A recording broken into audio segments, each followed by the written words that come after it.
முடிவின் துவக்கம் இந்த நிகழ்ச்சிக்கு மீண்டும் உங்களை வரவேற்கிறேன். நாம் போன எபிசோடில் இருந்து வெளிப்படுத்தின விசேஷம் புஸ்தகத்தை குறித்து நம்ம டிஸ்கஸ் பண்ணிக்கிட்டு வரோம். அதுலேயும் முக்கியமாக கடந்த 2 எபிசோடுகளில் இருந்து நம்ம வெளிப்படுத்தல் 2-3 அதிகாரங்களில் சொல்லப்பட்டிருக்கிற 7 சபைகளை குறித்து நம்ம பார்க்குறோம். அதில் ரொம்ப முக்கியமாக நம்ம முதல்ல எபேசு சபையை குறித்தும் அடுத்து சிமர்னா சபையை குறித்தும் தியானித்தோம். இன்றைக்கும் கூட 3வதாக பெர்கமு சபையை குறித்து கேட்டு தெரிஞ்சுக்கலாம். வாங்க.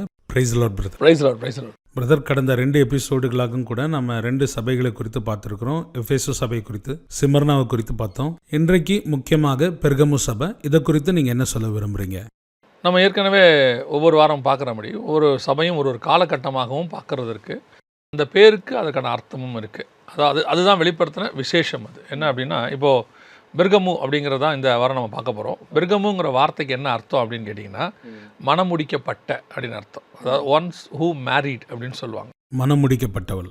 ஆமாம், அதோட அர்த்தம் என்னென்னா, பொதுவாக நீங்கள் சபையை பார்த்தீங்கன்னா மணவாட்டின்னு நம்ம சொல்கிறோம். ஆமாம். ஆனால் மணம் முடிக்கலை, மணவாளன் வரணும், மணவாளனுக்காக காத்திருக்கிற மணவாட்டி தான் சபை. அதனால தான் ஆவியும் மணவாட்டியும் வா என்பார்களாக அப்படின்னு இருக்குது. ஆனால் இந்த சபைக்கு பேர் என்னென்னா மணமுடிக்கப்பட்ட அப்படின்னு இருக்குது. மணமுடிக்கப்பட்ட சபை அல்லது மணமுடிக்கப்பட்ட மணவாட்டின்னு இருக்குது. அப்போது மணவாளன் வரல, ஆனால் மனம் ஆயிடுச்சு அப்படின்னா யாரோட ஆயிருக்கும்? வேற ஒருத்தர் கூட, வேறு யாரோடைய ஆயிருக்குன்னு. 2 தான் இருக்குது உலகத்தில் பார்த்தீங்கன்னா. ஆண்டவர் சொல்லும் போது தனக்கு ஈக்குவலாக இன்னொன்று தான் சொல்கிறாரு. ஒருவன் தேவனுக்கும் உலக பொருளுக்கும் ஊழியம் செய்ய முடியாது அப்படின்னு ஆண்டவர் சொல்கிறார். ஆமாம். அந்த உலக பொருள்னு தமிழில் இருக்குது. ஆக்சுவலாக டிரான்ஸ்லேஷனில் என்ன இருக்குன்னு அப்படின்னா, ஒருவன் தேவனுக்கும் பணத்துக்கும் உலகத்துக்கும்னு இருக்கு. அந்த பர்டிகுலர் அந்த பணத்துக்கு குறிக்கக்கூடியதான யார் அதை கொடுக்குறாங்களோ எந்த கடவுளோ அதை பற்றினதான அந்த யூத கிரேக்க கடவுள்கள்னு சொல்லுவாங்க. அதை பற்றி அங்கே சொல்ல அப்படின்னா உலகத்தை பணத்துக்கு ஒப்பிடுறாங்க. ஆமாம், பணம், இந்த உலகத்தினுடைய காரியங்கள், இந்த காரியங்கள் எல்லாம் பற்றி அங்கே பேசுகிறாரு. பொதுவாக அந்த இடத்துல பர்டிகுலராக அவர் சொல்லக்கூடியது உலகத்தின் காரியங்களை பற்றி பேசுகிறாரு. ஸோ ஒன்று கர்த்தர், இல்லை உலகம், 2ல் ஏதாவது ஒன்று. கர்த்தர் தெய்வமானால் கர்த்தர் இடத்துல வாங்கல், பாகால் தெய்வமானால் பாகால் இடத்துல போங்க. ஒன்று உலகம், இல்லை பாகா தேவன். இந்த மாதிரி தான் பைபிளில் எப்பயுமே இருக்கும். அப்படி இருக்கும் பொழுது இந்த இடத்துல உலகத்தோடு கூட மனம் முடிக்கப்பட்ட அப்படின்னு அர்த்தம். அப்போ சபை தேவனுக்காக காத்திருக்க வேண்டிய சபை என்ன செஞ்சிருச்சான்? உலகத்தோடு கூட மனம் முடிச்சிருச்சான், வேற யாரோடையும் மனம் முடிச்சிருச்சு அப்படின்னு அர்த்தம். இதே மாதிரி ஒரு சம்பவத்தை பார்த்தீங்கன்னா எசேக்கியேல்ல சொல்லுவார். நான் உன் மேலே நீ ரத்தத்தில் கிடந்த, உன் மேலே என் வஸ்திரத்தை போட்டு உன்னை காப்பாற்றி உன்னை நல்லா வச்சேன். ஆனால் நீ என்ன பண்ணிட்ட? எகிப்தோடும் அசிரியரோடும் போய் உன்னை இணைச்சிக்கிட்ட அப்படின்னு ஆண்டவர் சொல்கிறார். அதோட அர்த்தம் என்னென்னா, என்னை விட்டுட்டு இன்னொருத்தர்கிட்ட போயிட்ட அப்படின்னு அர்த்தம். இதை உலக பிரகாரமாக சொல்லும் போது நம்ம இப்படி சொல்கிறோம். ஸ்பிரிச்சுவலாக சொல்லும் போது சபை தேவனை விட்டுட்டு உலகத்தோடு கூட போய்விட்டது. இந்த பிரச்சனை எல்லா காலத்திலும் இருக்கும். ஏதேனில் ஆண்டவருடைய வார்த்தையை விட்டுட்டு சர்பத்தின் வார்த்தைக்கு சபை போயிடுச்சு, ஏவாள் போயிட்டாங்க. நோவா காலத்தில் தேவபுத்திரர் மனுஷகுமாரத்திகள் அதிக சௌந்தரியம் உள்ளவனை கண்டு இங்கே இருக்கக்கூடிய நோவாவுடைய சந்ததியில் இருக்கிற ஸ்திரீகளை விட்டுட்டு அங்கே போய் திருமணம் பண்ணாங்க அப்படின்னு சொல்லி நம்ம பார்க்குறோம். ஆமாம். ஸோ அதே மாதிரி இந்த காலகட்டத்தில் என்ன பிரச்சனை வரும் அப்படின்னு சொல்லி கேட்டிங்கன்னா, பெர்கமு சபையோட காலகட்டம் என்னென்னா, சபை தேவனை விட்டுட்டு உலகத்தை அதிகமாக பற்றி கொள்வது. அல்லது இதை விட இன்னொரு கொடுமை இருக்குது. தேவனையும் நான் காத்திருப்பேன், இன்னொருத்தரையும் இப்போ கல்யாணம் பண்ணிப்பேன். தற்போது இவரை கல்யாணம் பண்ணிக்கிறேன், தேவன் வரும்போது அவரை நான் கல்யாணம் பண்ணிக்கிறேன். இது என்ன மனநிலைன்னு பாருங்க. ஆமாம். இதை தான் அந்த சபையை சொல்கிறாரு. அப்போ இந்த சபையோடைய காலகட்டம் என்ன அப்படின்னு சொல்லி நீங்கள் பார்த்தீங்கன்னு சொன்னால், அது 3வது சபை நம்ம பார்க்குறோம். இந்த சபை ஒரு 313 538 வரைக்கும் இந்த சபையினுடைய காலகட்டம்னு சொல்லி பார்க்குறோம். கிபி, அதாவது இயேசு கிறிஸ்துவுக்கு பிறகு. முதல்ல நம்ம என்ன பார்த்தோம்? எபேசு சபையோட முதல் 100 ஆண்டுகளுக்கு முன்பாக அப்போஸ்தலர் காலம். அது ஆண்டவர் விரும்பப்படத்தக்க அப்படின்னு இருக்கு. ஸோ கர்த்தர் விரும்பின காலகட்டம் அது. அடுத்து சிமர்னா வெள்ளை போலம் அல்லது அபிஷேக எண்ணெய்னு அர்த்தம். அது அந்த கிபி 100 313 வரைக்கும்னு சொல்லி நம்ம பார்த்தோம். காரணம் என்னன்னு சொன்னால், உபத்திரவத்தினுடைய உச்சத்தில் அது இருந்துச்சு. கசக்கி அந்த ஒலிவ பழத்தை எப்படி இடித்து பிழிஞ்சுவாங்களோ அந்த மாதிரி. ஏன்னா வெள்ளைப்பூலங்கிறது ஒலிவ எண்ணெய் புளியக்கூடியதான ஒரு காரியம். அந்த மாதிரி சபை நடத்தப்படும் அப்படின்னு சொல்லி அதே மாதிரி தான் சபை இருந்துச்சு. சபை சரித்திரத்திலேயே அந்த 100 313 அந்த 113 வருஷம் தான் இருக்கிறதுலே உபத்திரவத்தினுடைய உச்ச காலம்னு நம்ம சொல்லி. ஆமாம், நம்ம போன எபிசோட்ல இந்த உபத்திரவத்தை குறித்து பார்த்துட்டோம். இப்போ அடுத்து நீங்கள் பார்த்தீங்கன்னா பெர்கமு பார்த்தீங்கன்னு சொன்னால், மனமுடிக்கப்பட்ட 313 தான் சபை என்ன செய்யுது? உபத்திரவம் விடுபடுது. 333 கான்ஸ்டன்டைனுங்கிற மன்னர் தான் என்ன செய்யறாரு? ஃபர்ஸ்ட் இயேசு கிறிஸ்துவை சொந்த ரட்சகராக ஏற்றுக்கிறார். இவர் ஒரு ரோம ராஜா. அவங்க அம்மா தான் ஃபர்ஸ்ட் ஆண்டவர் ஏற்றுக்கிறாங்க. அவங்க மூலமா இவர் ஆண்டவரை ஏற்றுக்கிறாரு. அதில் ஒரு பெரிய சம்பவமும் சொல்லுவாங்க. அதாவது இது செவி வழி செய்தி. என்னன்னு சொல்லுவாங்கன்னா, இப்போது கான்ஸ்டன்டைன் மன்னன் ஒரு யுத்தத்துக்கு போகிறாரு. தோக்குற நிலைமைக்கு வந்துடுறாரு. ஆல்மோஸ்ட் அந்த யுத்தங்களில் தோக்குறதுக்கும் போது அந்த ராத்திரியில் அவருக்கு வந்து ஒரு சொப்பனத்தில் ஒரு காரியம் வருது. சிலுவைங்கிறதான சின்னத்தை வச்சு நீ போராடு, அந்த யுத்தத்தை நீ பண்ணினா ஜெயிச்சிருவேன்னு ஒரு கேட்குது. ஓகே. உடனே ஒரு மறுநாள் என்ன செய்கிறாரு, எல்லாருக்கிட்டையும் அந்த சிலுவை சின்னத்தை வந்து அடையாளப்படுத்துறாரு. ஆனால் அவருக்கு அது வரைக்கும் சிலுவைனா என்னன்னு தெரியாது. ஓகே. வச்சு போடுறாரு. அன்னிலேருந்து ஒரு ஜெயிக்க தொடங்கிடுறாரு. ஓகே. பின்னாட்களில் 10ஆம் நூற்றாண்டில் குருசேடர்ஸ்ன்னு சொல்லுவாங்க, சிலுவை போர் வீரர்கள். இது வந்து இதுக்குனுடைய அடிப்படை இங்கே தான் ஆரம்பிச்சது. ஸோ அந்த சிலுவையை வச்சு அவர் போராடினார். அதில் தான் அவர் ஜெயிச்சிட்டார். ஜெயித்த பிறகு அந்த சிலுவை சின்னம் என்னன்னு கேட்கும் போது சிலுவைங்கிறது கிறிஸ்தவர்கள் அடையாளமாக வச்சிருக்கிறாங்க அப்படின்னு. ஆனால் உண்மையிலே சிலுவையை கிறிஸ்தவர்கள் அது வரைக்கும் அடையாளமாக வைக்கல. ஓகே. சிலுவை அன்ன வரைக்கும் கிறிஸ்தவரோட அடையாளம் என்னன்னு கேட்டால் மீன். எல்லாம் இப்போவும் பார்த்தீங்கன்னா நிறைய பழையங்கால கிறிஸ்தவ புத்தகங்களை பார்த்தீங்கன்னா ஒரு மீன் சின்னம் இருக்கும். ஏன் அப்படி மீன் வச்சாங்கன்னா, மீனவர்கள் தான் முதலாக அந்த சுவிசேஷத்தை உலகம் முழுக்க கொண்டு போனாங்க. பேதுரு, யோவான், அந்த யாக்கோபு, இவங்க எல்லாருமே கொண்டு போனாங்க. ஸோ அதனால் அதுக்கு மீன் சின்னம் வச்சுருந்தாங்க. மீனவர்கள்னா கிறிஸ்தவர்கள் அப்படின்னு அர்த்தம். அப்படி இருக்கும்பொழுது சிலுவை சின்னம்னு ஒன்று கிடையாது. 4ஆம் வட்டத்தில் அந்த ரோம ராஜ்யம் வரும்போது இன்னும் சொல்ல போனால் சிலுவை என்பது அந்த காலகட்டத்தில் அவமானகர சின்னமாக பார்க்கப்பட்டது. என்னன்னு சொன்னால் அடிமைகளை கொண்டு வந்து அடிக்கக்கூடியது தான் சிலுவை சின்னம். ஸோ அதுக்கப்புறம் சிலுவையை ஒரு காரியத்தை கேட்கும் போது இந்த காரியங்கள் சொல்லப்பட்ட பிறகு அந்த சிலுவையை அஃபிஷியல் சின்னமாக மாற்றுறாரு. இப்போ நீங்கள் உலகம் முழுக்க சபைகளில் சிலுவை பார்க்குறீங்க இல்லையா, இந்த சிலுவைக்கான அடிப்படை அங்கே தான் வந்தது.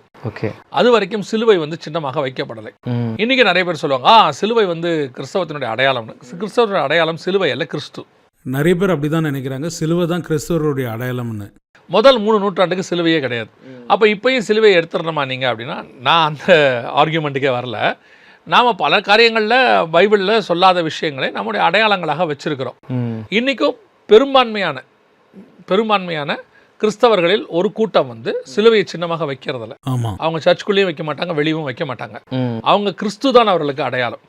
சிலுவை பற்றின உபதேசம் உலகத்துக்கு பைத்தியமாக இருக்குது, நமக்கு அது தேவ பலனாக இருக்குது அப்படின்னு பவுல் எழுதுறாரு. ஸோ அந்த சிலுவை அப்படிங்கிறத வந்து அவங்க அடையாளமாக மாற்றுறாங்க. அவங்க வச்சுக்கிறதுல ஒன்றும் ஆனால் வழிபாடு தான் கூடாது. எந்த ஒரு காரியத்தையும் நீங்கள் வந்து பார்க்குறீங்க, அதெல்லாம் வேற, அதை வழிபாடாக மாற்றுறீங்கல்ல, அங்கே தான் மிஸ்டேக் ஆகுது. அப்போ நம்ம ஏன் சிலுவையை பற்றி இவ்வளோ பண்ணுறோன்னா, இது அங்கே தான் உருவாச்சு, அந்த இடத்துல தான் கொண்டு வந்தாங்க. ஸோ கான்ஸ்டன்டைன் மன்னன் தான் முதல்ல கிரைஸ்டை ஏற்றுக்கொண்ட பிறகு அவரை உங்களுக்கு தெரியுமா, எப்போ ஒரு விஷயத்த நாம ஒரு இடத்த ரொம்ப அடைச்சி வச்சு திறந்து விட்டோன்னு வச்சுக்கோங்களேன், என்ன செய்யறதுன்னு நமக்கு தெரியாது பாருங்க இல்லையா. டேம்ல தண்ணியை நல்லா வச்சு பாருங்க, அது அப்படியே இருக்கும். அதை திறக்கும் போது பாருங்க, அது ஒரு விதமான வெள்ளம் மாதிரி வரும். அதே மாதிரி ஏறக்குறைய ஒரு 213 வருஷமாக கிறிஸ்தவம் அப்படியே சப்ரஸ் ஆயிருக்கு, ரோமர்கள்கிட்ட சப்ரஸ் ஆயிருக்கு. திடீர்னு ராஜா கிறிஸ்டின் ஆயிட்டார். ஆன உடனே என்ன பண்றாங்க, கிறிஸ்தவத்தை அரசாங்க மார்க்கமாக ஒரு அனௌன்ஸ் பண்றாரு.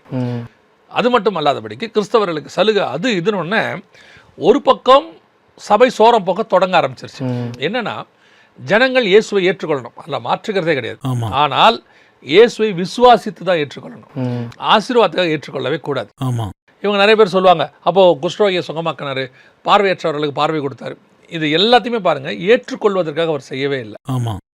ஒரு தகப்பன் அல்லது ஒரு ராஜா அல்லது ஒரு தேவன் தன் பிரஜை, தன்னால் உண்டாக்கப்பட்டவர்கள், தன் பிள்ளைகள், இவர்கள் சஃபர் ஆகும்போது அந்த பிள்ளைகளுக்கான நன்மையை அவர் செய்வார்.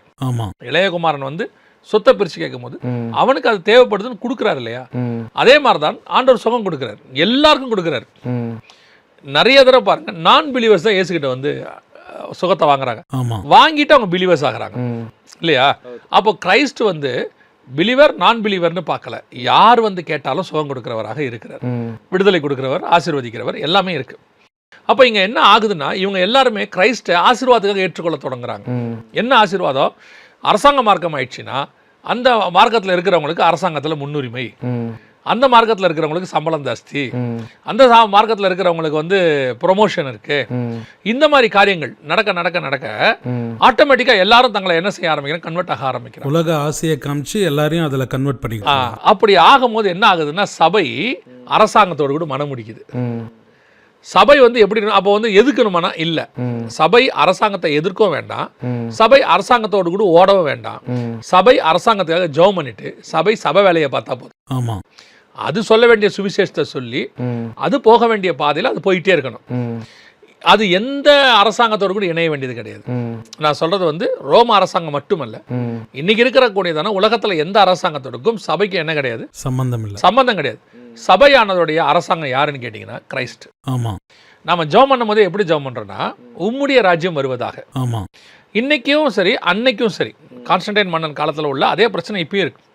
இன்றைக்கி சபை என்ன செய்யுது, உலகத்தின் அரசாங்கத்தோடு கூட இணைஞ்சிக்கிட்டு அதில் கிடைக்கக்கூடிய ஆசீர்வாதம், இவர் ராஜா, இந்த ராஜா கிட்ட நம்ம போயிட்டோம்னா நம்ம கிறிஸ்தவங்களாக இருந்தால் ராஜா நமக்கு நன்மை செய்வார். அந்த பழக்கம் இன்றைக்கும் இருக்கு. அதுதான் சபை சோரம் போனதுக்கான மிக முக்கியமான விஷயம். சபை போய் என்ன ஆகிருச்சுன்னா அந்த ராஜாவோட இணையாச்சு. ஒரு விஷயம் நல்லா புரிஞ்சுக்கணும், ராஜாவோடு கூட நீங்கள் போகக்கூடாதா அப்படின்னா யாரும் அப்படிலாம் சொல்லலை. பவுல் தெளிவாக சொல்கிறாரு, உங்களுக்கு மேல் உள்ளவர்களுக்காக நீங்கள் ஜெபம் பண்ணுங்க. நான் உங்கள் தேசம் சேமமாக இருக்கிறதுக்கு ஜெபம் பண்ணுங்க. நீங்கள் சுகமாய் வாசம் பண்ணும்படிக்கு ராஜாக்களுக்காக ஜெபம் பண்ணுங்க, அதிகாரிகள் ஜெபம் பண்ணுங்க, அதெல்லாம் இருக்கு, இல்லைன்னு சொல்லலை. ஆனால் சபையினுடைய வேலை அவர்களோடு போயிட்டு கையை கோத்துக்கிட்டு அவங்க கூட உட்காந்து அவங்க கூட சாப்பிட்றது இல்லை. புரியுதா உங்களுக்கு? அவங்கள ஜெபம் பண்ணுங்க, அவங்க நல்லா இருக்கட்டும். எம்எல்ஏவோ எம்பியோ யார் வேணாலும் சரி, அவங்க நல்லா இருக்கட்டும், அவங்களுக்காக ஜெபம் பண்ண வேண்டியது நம்ம கடமை. ஆனால் நீங்கள் அவங்க கூட போய் உட்காந்துட்டீங்கன்னா இதில் என்னங்க தப்பு இருக்குதுன்னு கேட்பாங்க. என்ன ஆகும் தெரியுங்களா? நான் ஒரு உதாரணத்தில் உங்களுக்கு சொல்கிறேனே, இவங்க இந்த இதில் அவங்க பார்த்துருக்க மாட்டாங்க, மேபி சில சரியாக புரிஞ்சுக்கிட்டா நல்லாயிருக்கும். இப்போ எலியா வந்து ஆகாப் வந்து தப்பு செய்யும் போது கண்டிக்கிறார், கரெக்ட் தானே? ஆனால் அதே எலியா சாரிபாத் விதவின் வீட்டுக்கு போகிறார் இல்லையா? அவங்க வீட்டில் எவ்வளோ நாள் இருக்கிறாருன்னா மினிமம் 3 வருஷத்துக்கு மேலே இருக்கிறார். ஏன்னா கேரி தாட்டங்கரில் தண்ணி தீர்ந்த உடனே சாரிபாத் விதவின் வீட்டுக்கு போகிறார். அங்கேருந்து அந்த பனியும் மழையும் பெய்கிற வரைக்கும் அவங்க வீட்டில் தான் இருக்கிறார். சரியா? ஆல்மோஸ்ட் ஒரு 2.5-3 வருஷம் அங்கே தான் இருக்கிறார். இப்போ அந்த அம்மா ஒரு வார்த்தை சொல்கிறாங்க, அந்த வீட்டில் அந்த பையன் வந்து நோய்வாய்ப்பட்டு சாகிற இடத்துக்கு வந்து செத்துட்டான். அந்த இடத்துக்கு வந்தோன்னா அந்த அம்மா சொல்கிறாங்க, என் அக்கிரமத்தை நினைப்பூட்டவா நீர் வந்தீர்னு கேட்குறாங்க. சரியா? அப்போ அந்த அம்மாட்ட என்ன இருந்திருக்கு? அக்கிரமம் இருக்கு. அது ஏன் எலியாவுக்கு தெரியல? ஆகாப்புக்கு தெரியுமா? ஆகாப்புக்கிட்ட ஒன்று இருந்தால் தெரியுமா தெரியாதா? தெரியும். ஒரு தோட்டத்தை ஆகாப் எடுத்த உடனே இவர் போய் சொல்றாரு, நீ தோட்டத்தை எடுத்துட்டு அவன்கிட்ட. அவர் கேட்கிறாரு, ஆகாப் கேட்கிறாரு, நீ என்னை கண்டுபிடித்தாயோ? ஆமா கண்டுபிடித்தேன். அவளை கண்டுபிடிக்க தெரிஞ்ச எலியாவுக்கு அந்த அம்மா கிட்ட ஒரு அக்கிரமம் இருக்கு, கண்டுபிடிக்க தெரியல. சரி, அந்த அம்மா சொல்லுது இல்ல அக்கிரமன்ட்டு. இதுவே ஆகாப் தப்பு செஞ்ச உடனே நீயே அந்த மனுஷன், நீ தான் தாவீது கிட்ட சொன்ன மாதிரி ஆகாப்பு கிட்ட எலியா சொல்றாரு, நீ அந்த திருட தோட்டத்தை எடுத்துட்ட எல்லாம் சொன்னார்ல. அப்ப அந்த அம்மாட்ட ஏன் நீ அக்கிரமக்காரி மனம் திரும்புன்னு சொல்லல? ஆமா இல்லையா? இவர் போய் ஆண்டவர்கிட்ட ஜெபம் பண்ணிட்டு இருக்காரு. என்ன ஜெபம் பண்றாரு? ஆண்டவரே, நான் தங்க சாப்பாடு கொடுத்தாங்கப்பா, எப்பா அதெல்லாம் இருக்கட்டும்பா, அந்த அம்மா அக்கிரமம் பண்ணிருக்கு, அந்த அக்கிரமத்தை நிமித்தம் அந்த பையனுக்கு என்ன வந்திருக்கு? வியாதி வந்திருக்கு. ஆக்சுவலா இது எதுக்காக வந்துச்சுன்னா அந்த அம்மாவை வந்து மனம் திரும்ப பண்றதுக்காக தான் வந்திருக்கு. அந்த அம்மா கூலா சொல்லுது எலியா கிட்ட, என் அக்கிரமத்தை நினைப்பூட்டவா நீர் வந்தீர் அப்படின்ட்டு. எலியாவும் ஆமா அவன் அக்கிரமம் தான், நீ முதல்ல மனம் திரும்புன்னு சொல்லவே இல்லை. இவர் போய் ஆண்டவர்கிட்ட ஜெபம் பண்ணிட்டு இருக்காரு, ஆண்டவரே இந்த எனக்கு தங்க சாப்பாடு கூட. அதோட அர்த்தம் என்னன்னா, நீங்கள் அந்த வீட்டில் இருந்து இருந்து இருந்து இருந்து ரொம்ப க்ளோஸ் ஆன பிறகு அவங்க செய்கிற அக்கிரமம் உங்களுக்கு அக்கிரமாவே தெரியாது. ஆமா, இதே நிலைமைதான் சபைக்கு உலகத்தோடு கூட இணையும் போது வரும்.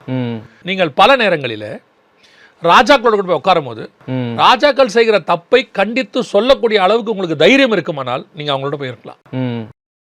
ஆமா, நீங்க பாபிலோன்ல எல்லாரும் சொல்லுவாங்க, தானியேல் இருந்தார். நேபுகாத்நேச்சார் தப்பு செஞ்ச உடனே சொல்றதுக்கு அவர் தைரியமாக இருந்தார். நேபுகாத்நேச்சாருக்கு அகைன்ஸ்டா காட் ஒரு நியாய தீர்ப்பு கொடுக்குறாரு, உன் விருட்சங்கள் வெட்டப்படும், எல்லாம் இதாகும், எல்லாம் சொல்றாரு. சொல்லிட்டோன்னே தானியேலுக்கு அந்த வெளிப்பாடு கிடைக்குது. ஆனா அதுக்காக நேபுகாத்நேச்சார், ராஜா இது மாதிரி நடக்குது அப்படின்னு சொல்லாமல், இது நடக்கும், நீர் 7 வருஷம் இருப்பீர், பனியும் மழையும் பார்க்க உன் மேலே பெய்யும், நீங்கள் 7 வருஷம் இப்படி கடப்பீங்க, அந்த தைரியம் வேணுமே. ஆமாம், சொல்ல முடியுமா? இன்னைக்கு தானியேல் வந்து மேதிய பெர்ஷியா சாம்ராஜ்யத்தில் இருக்கிறாரு. ராஜா ஒரு சட்டம் போடுறாரு, தரி ராஜா ஒரு சட்டம் போடுறாரு, இந்த மாதிரி யாரும் ராஜாவை தவிர வேற யாரும் விண்ணப்பத்தை ஏறிடக்கூடாது, கடவுள் வேற எந்த தேவனுடையும் விண்ணப்பம் ஏறிடக்கூடாதுன்னு போடான்ட்டு போயிட்டு அவர் பாரு. அதை நீங்கள் செய்ய முடியுமா? ஆமாம், இன்னைக்கு நீங்கள் போய் ஒரு ராஜ்யபாரத்தில் இருக்கீங்க, அந்த ராஜா ஒரு தப்பு செய்கிறாரு, ஒரு லஞ்சம் வாங்குறாரு, ஏதோ ஒன்று சொல்கிறாரு, நீங்களால் போய் சொல்ல முடியுமா? அதுக்கு நீங்கள் என்ன பதில் சொல்வீங்க? அது அவருக்கும் தேவனுக்கும் உள்ளது, நம்ம ஏன் தலையிடணும்? அவர் கொடுக்குற ஆசீர்வாதத்தை மட்டும் வாங்கிட்டு வரணும். இதே தானியேல் பெல்ஷாத்சார் அவ்வளோ பெரிய தப்பு பண்ணுறான், நியாய தீர்ப்பு வருது, அதே பெல்ஷாத்சார் ஆசீர்வாதம் கொடுக்குறான். ஆமாம், உனக்கு சர பண்ணிடுறேன், உனக்கு வந்துட்டு 3ஆவதாக அறிவிக்கிறேன், உன்னை வந்து எல்லாருக்கும் தலைவராக்கிறேன், தேசத்தில் 3ஆவதாக உன்னை வைக்கிறேன். அவன் சொல்கிறான், உன்னுடைய ஆசீர்வாதம் உன்னிடத்தில் இருக்கட்டும், இதை தூக்கி வேற யாருக்கிட்டையாவது கொடுங்குறான். இந்த தைரியம் வருமா? இந்த தைரியம் வரும்னா நீங்கள் போய் என்ன செய்யலாம்? ராஜாக்களோட உட்காரலாம். இன்னைக்கு அந்த தைரியம் வராது. சொல்லும் போது தப்பு சொல்ல முடியுமா? உங்கள் ஏரியாவில் ஒரு சில இன்னைக்கு உள்ள ஊழியக்காரங்களுக்கெல்லாம் அப்படி ஒரு எண்ணம் இருக்கு. நமக்கு அந்த அரசியல்வாதி யாரோ ஒரு பெரிய போஸ்டிங்ல இருக்கிற தெரியும் தெரிஞ்சுட்டா அதில் இவங்களுக்கு ஒரு சந்தோஷம். ஆமா, எனக்கு அவரை தெரியும் இவரை தெரியும். நீங்க தெரிஞ்சுக்கிறதே முக்கியமே இல்லை, தெரிஞ்சுக்கிறதே முக்கியம் இல்லை. நீங்கள் இந்த ஊழியத்தை ஆரம்பிக்கும் பொழுது, ஆவிக்குரிய வாழ்க்கைக்கு வரும்பொழுது உங்களுக்கு யாரையுமே தெரியாது. ஆமா, உங்களுக்கு தெரிஞ்ச ஒருத்தர் ஆண்டவராக இயேசு கிறிஸ்து மட்டும்தான். அந்த இயேசு கிறிஸ்துவை வச்சுக்கிட்டு தானே போனீங்க நீங்க. ஆமா. ஆனா என்ன நடந்துச்சு? உங்களை யார் கைவிட்டா? ஆண்டவர் கொண்டு வந்து மேல உட்கார வச்சார் தானே. அன்னைக்கு உங்களுக்கு யாருமே இல்லையே, கோலும் கையுமாய் வந்தீங்க. பெரிய பரிவாரமாய் மாற்றினது யாரு? தேவன் தானே. ஆமா. ஆனா இன்னைக்கு என்ன நடக்குது? நாம இன்னைக்கு இந்த மாதிரி ஒரு இடத்துக்கு வந்த உடனே எனக்கு அவரை தெரியும் இவரை தெரியும், அவர் நம்ம ஏரியால. நான் இப்பவும் சொல்றேன், நீங்கள் ராஜாக்களை தேடி போக வேண்டிய அவசியம் இல்லை. ஆமா. ராஜாக்கள் உங்களை தேடி வரணும் ஜெபம் பண்றதுக்கு. அதான் சரி. அதை நீங்க போக வேண்டிய அவசியமே கிடையாது. நீங்க உங்க இடத்துல இருங்க, தேவன் உங்களை கனப்படுத்துவதற்கு வல்லமை உள்ளவரை. இன்னைக்கு என்ன ஆயிடுச்சு அப்படின்னா பிரதர், தேவைகளுக்காக உலகத்தாரோடு சேர்ந்து காம்ப்ரமைஸ் ஆகுறது. இன்னைக்கு சபைகளை காம்ப்ரமைஸ் ஈஸி ஆயிடுச்சு. அவங்களுடைய தேவைகளுக்காக உலகத்தாரோடு. அதுதான் இப்போ என்ன ஆகுனா, நீங்க காம்ப்ரமைஸ் ஆகி அவங்ககிட்ட போறீங்கல்ல, அவங்ககிட்ட ஒரு ஏதோ ஒரு விஷயத்துக்கு போறீங்கல்ல, ஆமா, ஆட்டோமேட்டிக்காக இவரை விட்டுட்டு அவர்கிட்ட போறீங்கன்னு அர்த்தம். இவங்க என்ன நினைச்சுக்கிறாங்கன்னா, துரைத்தனங்கள் அதிகாரங்கள் தேவனால் ஏற்படுத்தப்பட்டிருக்கிறது. ராஜாக்களை தள்ளி ராஜாக்களை உருவாக்குறவர் கர்த்தர், மாற்று கருத்தே இல்லை. ஆனா எனக்கு ராஜா எங்க அப்பா தான், அவ்வளவுதானே இருக்கு. எனக்கு உதவி செய்ய மனுஷ தயவு தேவை. பைபிள் அப்படிதான் சொல்லுது. இயேசு கிறிஸ்து பற்றி சொல்லும்போது, ஞானத்திலும் வளர்த்தியிலும் மனுஷர் தயவிலும் நாளுக்கு நாள் அவர் விருத்தி அடைந்தார். மனுஷ தயவு தேவை. ஆனால் இயேசு கிறிஸ்து மரியாளையும் யோசேப்பையும் தேடி போனாரா, இல்ல யோசேப்பையும் மரியாளையும் பரலோகம் இயேசு கிறிஸ்துக்காக நியமிச்சிச்சா? பரலோகம் தான் நியமிச்சிச்சு. அது நியமிக்கும், அந்த இடத்துக்கு ஒரு ஆள் நியமிக்கும். ஆமா. இயேசு நினைச்சிருந்தாருன்னா ஒரு அற்புதத்தை செஞ்சு பிலாத்து வீட்டுல இருந்து வெளியே வந்திருக்க முடியுமா? முடியாதா? முடியும். பிலாத்துவின் மனைவி என்ன சொல்றாங்க? அந்த மனுஷன் நீதிமான்னு சொல்றாங்க. ஆமா. அவ்வளவுதானே. அதை இயேசு யூஸ் பண்ண முடியுமா? முடியாதா? முடியும். அவ்வளவுதானே, வேலை முடிச்சு தானே. இதே எலியா ஏசபெல்ட்ட காம்ப்ரமைஸ் ஆயிருந்தா பிரச்சனை என்ன? ஆமா, ஒன்றும் கிடையாது தானே. அப்புறம் ஏன் சத்தியத்தை சத்தியமா சொல்லும் பொழுது நீங்கள் தேவன் பக்கம் நில்லுங்கள். நீங்கள் போய் யாருக்கிட்டையும் நீ பண்ற தப்புன்னு சொல்லலை. அதே நேரத்தில் அவங்ககிட்ட போய் ஆசீர்வாதத்துக்கு போய் நிற்கவும் நிற்காதீங்க. ஆசீர்வாதத்துக்கு போய் நிற்க நீங்க தைரியமா இருந்தால் அவங்க செய்யற தப்பையும் சொல்றதுக்கு தைரியமா இருங்க. ஆமா, உங்களால் சொல்ல முடியாதுல்ல, ஜஸ்ட் யூ கோ ஹெட். உங்களுடைய ஊழியத்தை நீங்க பாட்டு செஞ்சுட்டு போங்க. யாரையும் பத்தி எதுவும் நீங்க பேச வேண்டாம். எது சத்தியம்? நான் எப்பவுமே சொல்லுவேன், யார் பிசாசுன்னு சொல்றதுக்கு கர்த்தர் என்னை அழைக்கல, யார் தேவன்னு சொல்றதுக்கு தான் அழைச்சிருக்கிறார். இயேசு கிறிஸ்து மெய்யான தேவன், இவ்வளவுதான் என்னுடைய வேலை. எது பிசாசுன்னு சொல்ல வேண்டிய அவசியம் எனக்கு கிடையாது. அதே மாதிரி தான் யாரையும் குற்றப்படுத்த வேண்டிய அவசியம் எனக்கு கிடையாது. இயேசு கிறிஸ்து பார்த்துருக்கீங்களே, அந்த 33 வருஷம், அதில் 3 வருஷம் ஃபுல் டைம் மினிஸ்ட்ரி, அதில் எந்த ராஜாவாவது தப்பா பேசினாரா பார்த்தீங்களா? இல்லை. அப்போ ராஜாக்கள்லாம் கரெக்டாக இருந்தாங்களா? இல்லை. இல்லை. கரெக்டாக ஒரே ஒருத்தன் வந்து கேட்பான், உங்களை வர சொல்லி ஏரோது சொல்றாரு, வர முடியாதுன்னு அந்த நரிகிட்ட போய் சொல்லுங்க.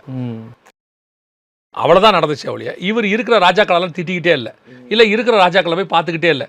போற வழியில் அப்படி ஏரோதை போய் பார்த்துருவோம், பிலாத்தை பார்த்துருவோம், இங்கே யார்ப்பா சீசர் இருக்கா அவரை போய் பார்த்துருவோம். அவசியமே இல்லை. அவங்க பாட்டுன்னு அவங்க என்ன ஊழியமோ அதை செஞ்சுக்கிட்டு போனாங்க. அவ்வளோதான். எனக்கு கொடுக்கப்பட்ட வேலையை நான் செஞ்சுட்டு போறேன், அவங்களுக்கு கொடுக்கப்பட்ட வேலையை அவங்க செஞ்சுட்டு போறாங்க. அவங்களுக்கு தேவைன்னா எங்கிட்ட வந்து ஜெபம் பண்ணட்டும், நான் அவங்ககிட்ட போய் தேவைங்க. அப்போ நமக்கு ஒரு தேவை வரும். யாரும் இல்லைன்னா தேவை கண்டிப்பாக வரும். எனக்கு எப்படி இந்த ராஜா கிட்ட போனால் எனக்கு கிடைக்கும்னு உங்களுக்கு ஒரு நம்பிக்கை இருக்குல்ல, அதை விட பெரிய நம்பிக்கை இருக்கு, அந்த ராஜா கிட்ட போனால் கிடைக்கும்.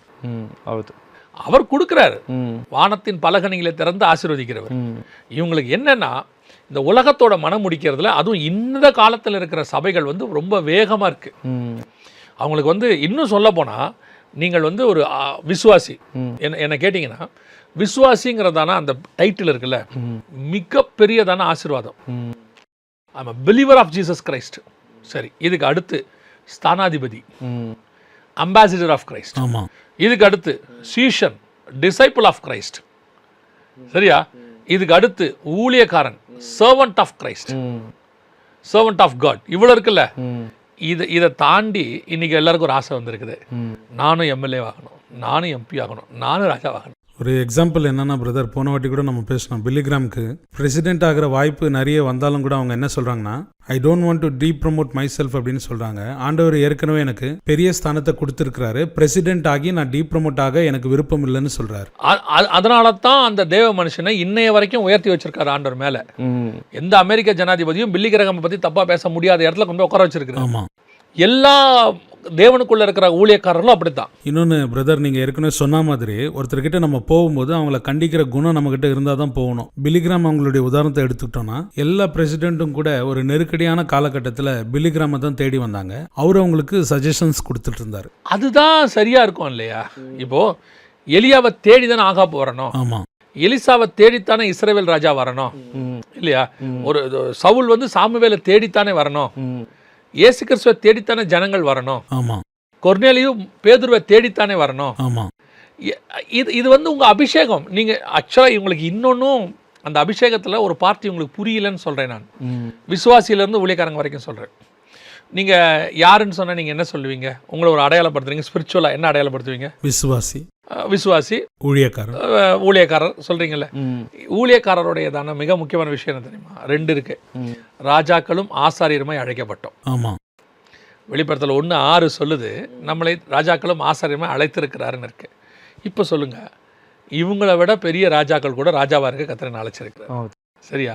நீங்க தேடி போற ராஜா 5 வருஷம் இருப்பாரு, 10 வருஷம், 15 வருஷம், 20 வருஷம், 30 வருஷம், 40 வருஷம், அதுக்கப்புறம் அந்த ராஜா இருக்க மாட்டார் இல்லையா? ஆனால் என்னுடைய ராஜா நித்தியமாக இருக்கிறார். சரி, நீங்கள் என்னை எம்பளவே ஆக்கிருங்க, எம்பி ஆக்கிருங்க, 5 வருஷம், 10 வருஷம், 20 வருஷம் இருப்பேனா? அதுக்கு மேல இருக்க மாட்டேன் இல்லையா? ஆனா தேவன் என்னை நித்தியத்துக்கு ராஜாவாக மாத்தி. அப்படின்னா பிரதர், இந்த உலகத்துல கிடைக்கிற எல்லா பேரும் புகழுமே டெம்பரவரி, ஆனா நித்தியமானது ஆண்டவர் எனக்கு பரலோகத்துல வச்சு. எட்டர்னல்னாலே பர்மனன்ட் இல்லையா? அப்ப இவங்க யாருக்குமே என்ன புரிய மாட்டேங்குது, இந்த உலகத்தோடு கூட ஒரு சிலர் என்ன சொல்றாங்க, அப்ப நம்ம உலகத்துல இருக்கிற ஃபேன் வேணாமா, லைட் வேணாமா? இது என்ன ஒரு புரிதல்னு எனக்கு அவங்களுக்கு புரியல. அப்ப நீங்க உலகத்துல இருக்க லைட் எடுக்கிறீங்க. நிறைய பேர் பிரதர், நீங்கள் சொன்னதுக்காக சொல்கிறேன். நம்ம கடந்த எபிசோடுகளில் கூட கள்ளோபதேசத்தை குறித்து பேசும்போதும் பேசணும். என்னன்னா, நிறைய பேர் என்ன நினைக்கிறாங்கன்னா, நம்ம இந்த ஸ்டேஜ் செட்டப்பில் மைக் வேணாமா, லைட் வேணாமா, இதை உலகம்னு சொல்கிறீங்களே, இதுதான் உலகம் அப்படின்னு நிறைய பேர் தப்பாக நினைக்கிறாங்க. எனக்கு அது எப்படி இவங்க இந்த மாதிரி யோசிக்கிறாங்கன்னே புரியல. உலகம்னு நம்ம சொல்ல வர்றது, உலகத்தில் அப்படின்னா சாப்பிடக்கூடாது, தண்ணி குடிக்கக்கூடாது, ட்ரெஸ் போடக்கூடாது, எதுவுமே செய்யக்கூடாது, அதுவும் உலகம் தானே. உலகத்தில் தானே வருது. ஆமாம். நாம் இங்கே இருக்க பொருளை பேசுகிறோமா, பொருள் ஆசையை பேசுகிறோம். இவங்களுக்கு பொருளுக்கும் பொருளாசைக்கும் டிஃபரன்ஸ் தெரியல. இப்போ நம்ம எடுக்கிறோம், கேமரா வேணும், லைட் வேணும், எல்லாம் வேணும். இது உலகம் அப்படின்னு இவங்க சொன்னாங்கன்னா, அப்போ இந்த பொருள் ஆசைன்னு ஒன்று இருக்குல்ல, அதை தான் உலகம்னு பைபிள் சொல்லுது. கண்களின் இச்சை, கண்ணு தப்பா சொல்லலை, பார்க்கறத தப்பா சொல்லலை, இச்சையோட பார்க்கறது. மாம்சத்தின் இச்சை, மாம்சத்தை பைபிள் ஆண்டவரே பைபிள் சொல்லுது, ரோமர் சொல்லுது, இந்த மாம்சத்துக்குள்ள ஆத்மாவை கர்த்தர் வச்சிருக்கிறாருன்னு. அப்படி இருக்கும்பொழுது இந்த மாம்சத்தை பைபிள் என்ன சொல்லலை, தப்புன்னு சொல்ல. இந்த மாம்சம் தப்பா போகும்போது இச்சை, மாம்சத்தின் இச்சை, ஜீவனத்தின் பெருமை. நீ நல்லா உட்காரு, உன்னை யாரும் வேணாம்னு சொல்லல, அதுல உட்காரும் போது உனக்கு ஒரு பெருமை வருது, அதான் தப்புங்குது. ஆமா இல்லையா? நான் இப்போ சொல்லுங்க, ஆல்கஹாலுங்கிறது உங்க பாடிக்கு தேவையான ஒரு கண்டென்ட். ஆமா, நீங்க சாப்பிட்ற எல்லா சாப்பாட்டுலயும் ஒரு பர்சன்டேஜ் இருக்கு, மெடிசன்ஸ்லயும் இருக்கு. மெடிசன்ஸ் எல்லாம் அதெல்லாம் ஆல்கஹால். நீங்க தயிர் சாப்பிட்டாலே அதுல ஒரு 0.2% என்னமோ ஆல்கஹால் இருக்கு அதுல. இப்போ ஆல்கஹால் தப்பா, ஆல்கஹாலோட அடிக்ஷன் தப்பா? அடிக்ஷன் தப்பு. நான் குடிக்கணும்ட்டு நீங்க போய் ஆல்கஹாலை குடிக்கிறீங்கல்ல, அங்க அது எனக்கு அது மதுபானம் வேணும் அப்படின்னு, அதுதான் தப்புங்கிறோம். அந்த கேர்டுக்குள்ள இருக்கக்கூடியதானே தயிர்க்குள்ள இருக்கு, பழத்துக்குள்ள இருக்கு. இந்த ஆல்கஹால் நம்ம என்னைக்கு தப்புன்னு சொன்னோம்? ஆமா. அப்போ இன்னைக்கு ஒரு குரூப் எப்படி புரிஞ்சுக்குது, உலகத்துக்கும் உலகத்தினுக்கு இந்த ஆசைகளுக்கும் இச்சைகளுக்கும் எப்படி புரிஞ்சுக்கிறாங்க? அப்போ நீங்க இதெல்லாம் ஏன் உலகம்னு சொல்றீங்க? அப்போ இதெல்லாம் நீங்க லைட் ஃபேன்லாம் யூஸ் பண்ணாதீங்க. இல்லைங்க, அது இல்லைங்க. நாங்கள் உலகத்துக்குரியவர்கள் அல்லன்னு இயேசு சொன்னார்னா என்ன அர்த்தம்? அப்போ இயேசு போய் என்ன கேட்பீங்க? நீங்க உலகத்துக்குரியவர் அல்லன்னா ஏன் இப்போ உலகத்துல இருக்கீங்க? எல்லாம் புறட்டு போங்க இயேசுவே, ஏன் இங்க இருக்குன்னு கேட்பீங்களா? அவரை இல்லை.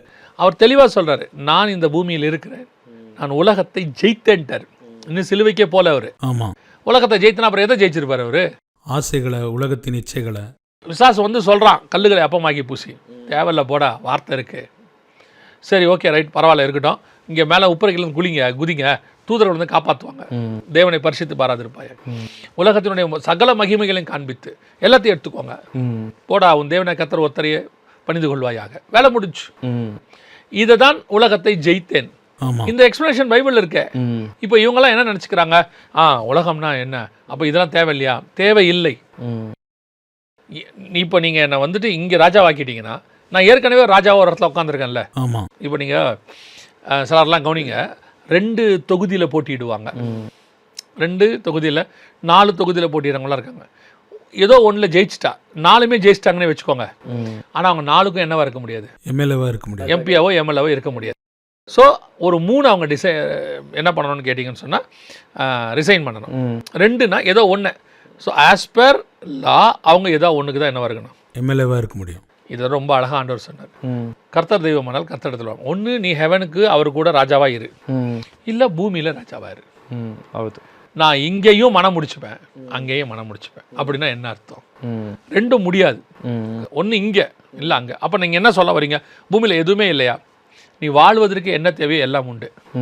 அது என்ன தேவை என்பதை உன் பரமபிதா அறிந்திருக்கிறார். அவர் தருவார். இன்னும் நான் சொல்கிறேன், நான் இந்த இயேசுவை வந்து நான் எப்பவும் சொல்லுவேன், 34 வருஷமாக அறிவேன். ரொம்ப பெருசாக கிடையாது. என்னோட பெரிய தேவனோட நெருங்கிய தொடர்புள்ள எத்தனையோ பெரிய பெரிய 50 வருஷம் 60 வருஷம் உள்ள ஜாம்பவான்கள் பரிசுத்தவான்கள் இருக்கிறான். என்னுடையதான அனுபவம் குறைவு. ஆனால் இந்த அனுபவத்திலேருந்து நான் சொல்கிறேன், 34 வருஷத்துலேருந்து சொல்கிறேன், இயேசு கிறிஸ்துவை போல உங்களை அபிரிதமாய் ஆசீர்வதிக்கிற தேவனை நீங்கள் பார்க்கவே முடியாது. நீங்கள் கேட்க வேண்டிய அவசியமே இல்லை அவரை. அவர் அப்பா. ஒரு ஒரு ஒரு ஒரு ஸ்டேட்டோட சிஎம்ஓ, ஒரு நாட்டோட பிஎம்ஓ கேட்காமே மக்களுக்கு செய்கிறாங்க தானே? ஆமாம், அவன் செய்கிறாங்க தானே? அதே மாதிரி ஒரு தகப்பன் கேட்காம தன் பிள்ளைகளுக்கு செய்கிறார் தானே? இவர் சர்வ வல்லமையுள்ள தேவன், கண்டிப்பாக செய்வார், செய்யறாரு. நான் சொல்லுவேன், எனக்கு அப்படி செஞ்சிருக்காரு. அப்படி இருக்கும்போது உலகத்தோடு கூட மனம் முடிக்க வேண்டிய அவசியம் இல்லை. ரொம்ப சந்தோஷம் பிரதர். இந்த ஒரு எபிசோடில் ரொம்ப முக்கியமாக எது உலகம் இல்லை அப்படின்னு எல்லாருக்கும் புரிகிற மாதிரி விவரமாக சொன்னீங்க. இந்த எபிசோடுக்கு வந்ததுக்காக நன்றி. Praise lord. பிரியமானவர்களே, இன்றைக்கும் கூட நம்ம பெர்கமு சபை குறித்து பார்த்தோம். போன எபிசோடுகளில் இருந்து நம்ம சபைகளை குறித்து பார்த்துக்கிட்டு வரோம். ஸோ உங்களில் அநேகருக்கு வந்து இந்த புஸ்தகத்தை குறித்து ஏதாவது கேள்விகள் இருக்குமானால், ஏற்கனவே நம்ம பேசிக்கிட்டு இருந்த அந்த காரியங்களை குறித்து, இன்றைக்கு நம்ம பேசின காரியத்தை குறித்து உங்களுக்கு ஏதாவது கேள்விகள் இருக்குமானால் அதை கமெண்ட்ல தெரிவித்தால் அடுத்து வரக்கூடிய எபிசோடில் கர்த்தருக்கு சித்தம் இருக்குமானால் அதை நாம் பார்ப்போம். கர்த்தர் உங்களை ஆசீர்வதிப்பாராக.